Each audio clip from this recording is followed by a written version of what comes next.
This channel does not promote any violent, harmful, or illegal activities. All content provided by this channel is meant for an educational purpose only. ফের আক্রান্ত উর্দি, তাও আবার খাস কলকাতায়।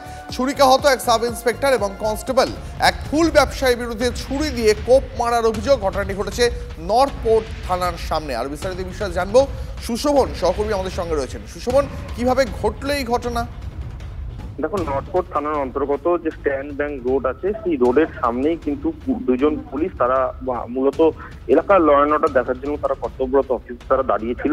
হঠাৎই এক ব্যক্তি সুলতান, সে সঙ্গে সঙ্গে সে যেমন জায়গায় দাঁড়িয়েছিল সেখানে মূলত সে একেবারে মাদক নিচ্ছিল এবং তখনই পুলিশ তাকে নেশা করতে বাধা দেয় এবং তারপরেই কিন্তু সে সামনে একেবারে ধারালো যে ছুরি, সেই ছুরি দিয়ে কিন্তু কনস্টেবল সুখেন্দু মাঝি ও এএসআই পার্থ চাঁদ দুজনকে আঘাত করে এবং সঙ্গে সঙ্গে নর্থপোর্ট থানার অন্য পুলিশ অফিসাররা চলে যায়। মেডিকেল কলেজে নিয়ে যাওয়া হয় এবং মেডিকেল কলেজে দুজনের বর্তমান চিকিৎসা চলছে এবং অন্যদিকে যে ব্যক্তি, সেই ব্যক্তি কিন্তু ইতিমধ্যে আটক করেছে নর্থপোর্ট থানার পুলিশ। সুশোভন, অনেক ধন্যবাদ তোমাকে। পরে খবরে আসি, মুখ্যমন্ত্রী মমতা বন্দ্যোপাধ্যায়ের বিরুদ্ধে কুরুচিকর মন্তব্যের অভিযোগ। বিজেপি নেতা কৌস্তব বাগচির বিরুদ্ধে মামলা দায়ের নগর দাঁড়া আদালতে। আরো বিস্তারিত বিষয়ে জানবো, প্রদীপ্ত কান্তি আমার সহকর্মী আমাদের সঙ্গে রয়েছেন এই মুহূর্তে। প্রদীপ্ত, দেখো, মুখ্যমন্ত্রী মমতা বন্দ্যোপাধ্যায়ের বিরুদ্ধে বেশ কিছু আপত্তিকর, অবমাননাকর মন্তব্য কৌস্তব বাগচি সোশ্যাল মিডিয়া হ্যান্ডেলের পাশাপাশি বেশ কয়েকটি ইউটিউব চ্যানেলে করেছেন এবং এই অভিযোগেই তার বিরুদ্ধে মামলা দায়ের করা হয়েছে এবং যা 18ই জুন নগর দায়রা আদালতে শুনানি হওয়ার কথা রয়েছে এবং রাজ্য সরকারের তরফ থেকে বলা হচ্ছে কৌস্তব বাগচি যে অপরাধ করেছে তা শুধু মুখ্যমন্ত্রীর বিরুদ্ধে নয়, যে কোনো নাগরিকের ক্ষেত্রেই এটা অবমাননাজনক এবং সেই কারণেই তিনি যে অপরাধ করেছেন তা শাস্তিযোগ্য এবং সেই বিষয় আগামী 18ই জুন নগর দায়রা আদালতে এই বিষয়ে হিয়ারিং হওয়ার কথা রয়েছে। প্রদীপ্ত, অনেক ধন্যবাদ। জানেন তো, আমপাড়া এখন যেন বিরাট একটা অপরাধ হয়ে গেছে। হাতের কাছে পেলেই বেধড়ক মার। নিউ টাউন, বাসন্তী, গোবরডাঙ্গার পর এবার ঘটনাস্থল কোন্নগর। আমপাড়ার অপরাধে কিশোরকে বেদম পেটালেন বাড়ির মালিক। নাবালকের চোখের আঘাত গুরুতর। কলকাতা মেডিকেল কলেজে তার চিকিৎসা চলছে।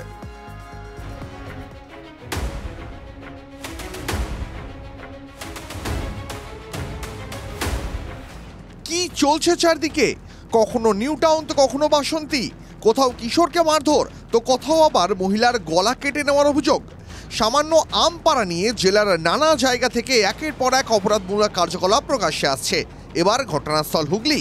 সেখানে অন্যের গাছের আমপাড়ার অপরাধে এক কিশোরকে মারধর করার অভিযোগ কোন্নগরে। আহত কিশোরকে এতটাই মারধর করা হয়েছে যে তাকে কলকাতা মেডিকেল কলেজে ভর্তি করতে হয়েছে। বৃহস্পতিবার সন্ধ্যায় কোন্নগর মাস্টার পাড়ায় একটি বাড়ির বাগান থেকে আম পাড়তে যায় দুই কিশোর। একজনকে ধরে ফেলেন বাড়ির মালিক, আরেকজন পালিয়ে যায়। অভিযোগ, ওই কিশোরকে ধরে বেধড়ক মারধর করেন বাড়ির লোকজন। 14 বছরের সোহান ডোম আম পাড়তে গিয়েছিল এবং সেই আম পাড়ার অপরাধে টোটো চালকের হাতে প্রহৃত হয় সোহান। ও একটু আম পাড়তে গেছিল, দুটো বাচ্চা, একটা বাচ্চা নিচে ছিল, একটা বাচ্চা উপরে আম পাড়ছিল। ওই বাচ্চাটা পালিয়ে গেল, ওর ভয়ে ওকে বাঁশ দিয়ে তাড়া করলো। তারপরে আমার নাতিটা ওপরে ছিল, দুটো আম পাড়তে গেছে, ও ভয়ে চোটে নিচে পড়ে গেছে। পড়ে গিয়ে পরে ওকে মারধর করেছে বাড়িওয়ালা।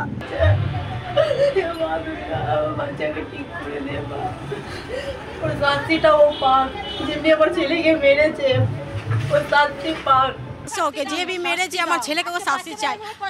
ও কষ্ট পাচ্ছে, 14 বড় বাচ্চা কষ্ট পাচ্ছে না, ও চোখ খুলতে পারছে না। বললো ডাক্তাররা?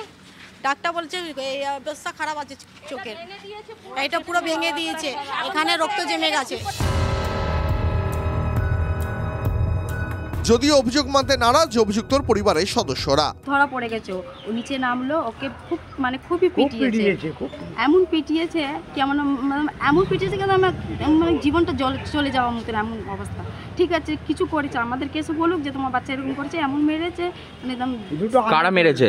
বাড়িওয়ালা লোক। ওদের মাথাতে দুটো ছেলে পড়েছিল, হ্যাঁ, তাকে স্থানীয়রা একদম আমাদের পাড়ার লোকেরাই বরফ টরফ দিয়ে শুশ্রূষা করে। তারা বলে যে তারা সাইকেল থেকে পড়ে গিয়ে একজনের মাথায় লেগেছে, একজনের পায়ে লেগেছে। অত্যন্ত সম্ভ্রান্ত এবং পাড়ার সবার প্রতি খুব সহানুভূতিশীল।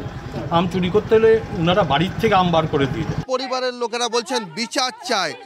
সামান্য আম পাড়ার ঘটনাকে কেন্দ্র করে কেন এইভাবে মারধর করা হবে? একদম ব্রিজ কি দেখছে, কি বিচার করছে, এটা দেখবে? হ্যাঁ, একটা গরিব করছে না, আমাদের পুলিশ কিচ্ছু করছে না, নামের জন্য আছে, শাস্তি দিতে হবে। তারা দোষীর শাস্তি চাইছেন। উত্তরপাড়া থানায় অভিযোগ দায়ের, মামলা রুজু করে তদন্ত শুরু করেছে পুলিশ। আশিক ইনসান ও সৌরভ দত্ত রিপোর্ট, TV9 বাংলা। ছিল কয়লা, হয়ে গেল পাথর, এমনই আজব কাণ্ড আসানসোলে। ইসিএল এর ডাম্পার থেকে রহস্যজনকভাবে কয়লা উধাও। ডাম্পার বোঝাই কয়লার পরিবর্তে আচমকাই চলে এলো পাথর। ঘটনায় চাঞ্চল্য ইসিএল এর মডার্ন সাতগ্রাম সাইডিংয়ে। ইসিএল এর জেকে নগর কলিয়ারির এজেন্ট মনোজ কুমারের দাবি, শিবডাঙ্গাল খোলামুখ খনি থেকে একটি ডাম্পার মডার্ন সাতগ্রাম যাচ্ছিল। পৌঁছতেই নিরাপত্তারক্ষীরা দেখতে পান কয়লার বদলে তাতে রয়েছে পাথর। ইসিএল এর তরফে জামুরিয়া থানা শ্রীপুর পুলিশ ফাঁড়িতে অভিযোগ দায়ের করা হয়েছে। ঘটনার তদন্ত শুরু করেছে পুলিশ। मेरा जो सिक्योरिटी गार्ड है ऑन ड्यूटी भोलानाथ माझी, उसके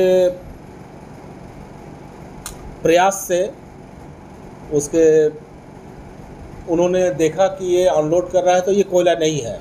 उसी समय उसको दौड़ के वो रोक दिया, पूरा अनलोड नहीं करने दिया और इस तरह से पता चला कि ये कोयला नहीं है। हम लोगों ने तुरंत उसको हाईलाइट किया और गाड़ी का चाबी, पेपर वगैरह सब लेके ड्राइवर को भी पकड़ के रखा अपने कस्टडी में कुछ देर तक।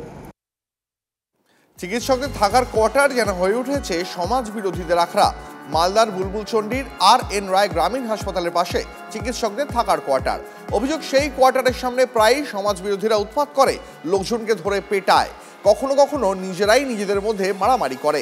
নিত্যদিনের এই ঘটনায় আতঙ্কে স্থানীয় চিকিৎসকদের পরিবার। গ্রামীণ হাসপাতালের চিকিৎসক অমিত কুমার মণ্ডলের স্ত্রী সুজাতা ঘোষ হবিবপুর থানায় অভিযোগ দায়ের করেছেন। সামনে এসেছে কোয়ার্টারের সামনে মারামারির সিসিটিভি ফুটেজও। এই মুহূর্তে সেই ছবি দেখতে পাচ্ছেন আপনারা।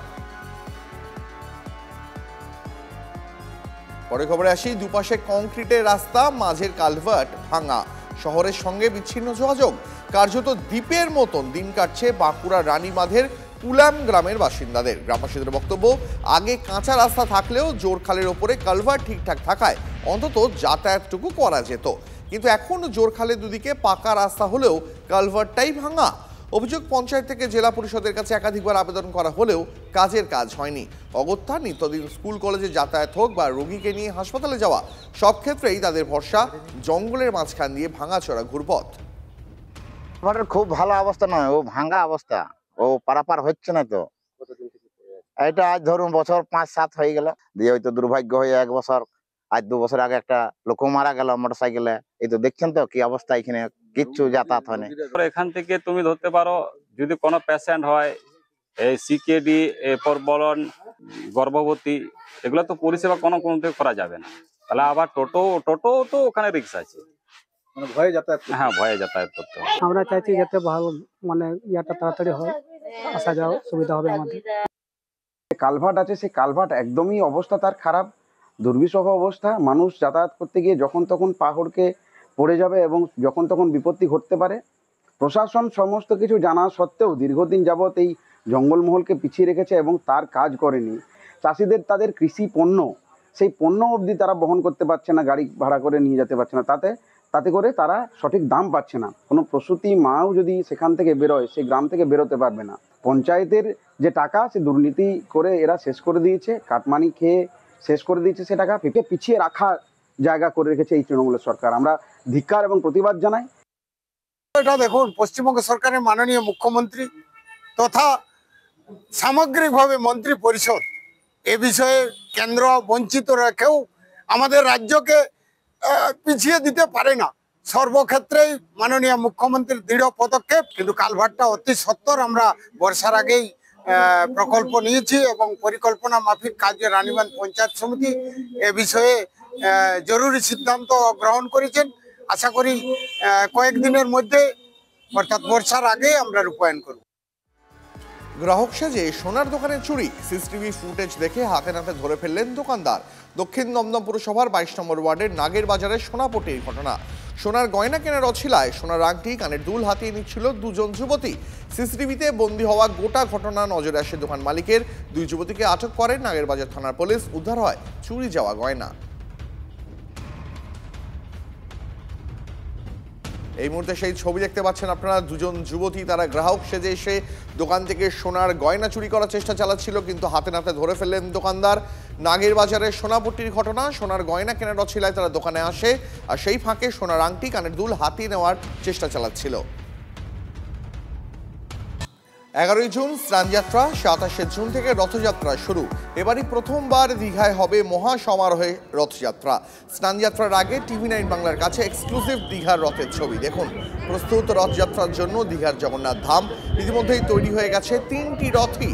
রথযাত্রার দিনই আত্মপ্রকাশ করবে নবনির্মিত জগন্নাথ ধামের এই 3টি রথ। এই মুহূর্তে সেই ছবি দেখতে পাচ্ছেন আপনারা, দীঘাতে রথযাত্রার প্রস্তুতি সারা যাকে বলে। তৈরি হয়ে গেছে 3টি রথই। রথযাত্রার দিনই আত্মপ্রকাশ করবে নবনির্মিত জগন্নাথ ধামের এই 3টি রথ। পরে খবরে আসি। করোনা চোখরাঙানি বেড়েই চলেছে, আক্রান্তের সংখ্যাও বাড়ছে পাল্লা দিয়ে। কেন্দ্রীয় স্বাস্থ্য মন্ত্রকের রিপোর্ট বলছে দেশে কোভিড আক্রান্তের সংখ্যা 6000-এর দিকে এগোচ্ছে। দেশে গত 24 ঘন্টায় নতুন করে সংক্রমিত হয়েছেন 391 জন। দেশে অ্যাক্টিভ রোগীর সংখ্যা 5755। গত 24 ঘন্টায় রাজ্যে নতুন করে করোনা আক্রান্ত 26 জন। মোট সংক্রমিতের সংখ্যা 622। সংক্রমণের নিরিখে কেরল, দিল্লি, গুজরাটের পরেই বাংলা স্থান। দেশে ন্যাশনাল ইনস্টিটিউট অফ হেলথের রিপোর্ট বলছে JN1 ওমিক্রনেরই বিবর্তিত রূপ। 2 বছর আগেও এই সাবভ্যারিয়েন্টের নাম শোনা গেছিল। ফের এই প্রজাতির আগমন আতঙ্ক ঘটাচ্ছে মানুষের মধ্যে, যদিও সাবধানে থাকার বার্তা দিচ্ছেন চিকিৎসকরা।